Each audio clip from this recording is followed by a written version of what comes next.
Tuntun TP Hindi.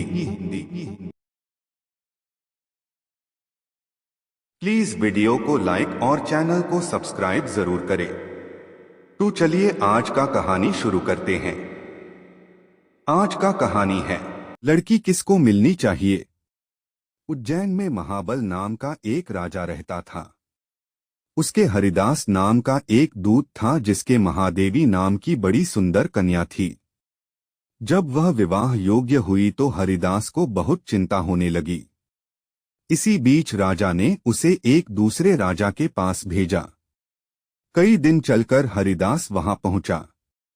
राजा ने उसे बड़ी अच्छी तरह से रखा। एक दिन एक ब्राह्मण हरिदास के पास आया। बोला, तुम अपनी लड़की मुझे दे दो। हरिदास ने कहा, मैं अपनी लड़की उसे दूंगा जिसमें सब गुण होंगे। ब्राह्मण ने कहा, मेरे पास एक ऐसा रथ है जिस पर बैठकर जहां चाहो घड़ी भर में पहुंच जाओगे।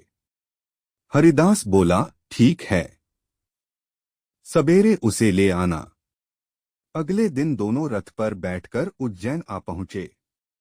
दैवयोग से उससे पहले हरिदास का लड़का अपनी बहन को किसी दूसरे को और हरिदास की स्त्री अपनी लड़की को किसी तीसरे को देने का वादा कर चुकी थी।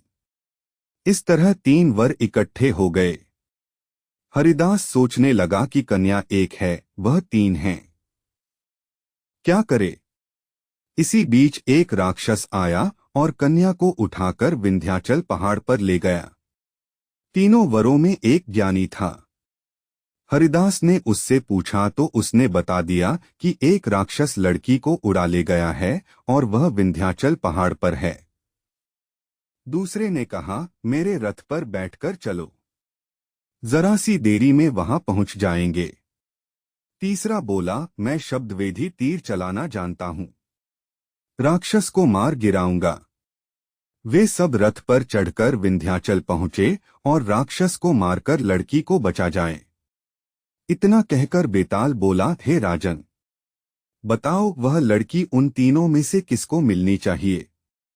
राजा ने कहा, जिसने राक्षस को मारा उसको मिलनी चाहिए, क्योंकि असली वीरता तो उसी ने दिखाई। बाकी 2 ने तो मदद की।